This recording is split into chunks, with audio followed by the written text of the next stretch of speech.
What I want to know is why. Why is teaching the existence of queer people not allowed in schools?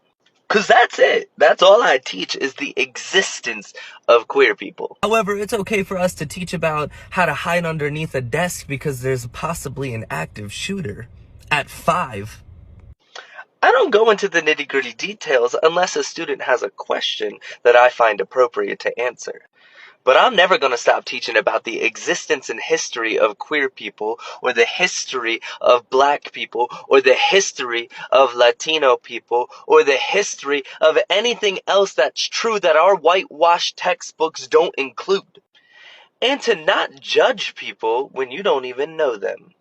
I want my students to walk in my classroom and feel safe and feel included, and I want them to know with all of their heart that they are loved. The reason I want my students to feel that way is because suicide is the second leading cause of death of adolescents right after guns. And for queer people, the statistics are even higher. I'm a math teacher right now, and I'm going to tell you, numbers don't lie.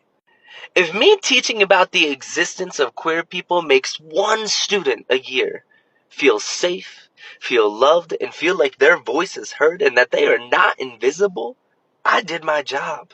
Not to mention, in New Jersey, the LGBTQ plus curriculum is incorporated in the education system. And you know why it should also be taught in schools? Is because when I came out, my friends stopped being friends with me. My husband was bullied all through middle and high school for being who he was, to the point where he actually couldn't even actively be who he was until college because he was so afraid of what people would do to him if he came out sooner. So I'm going to keep doing my thing over here in New Jersey, and if you have a problem with it, then you can take your children to Florida.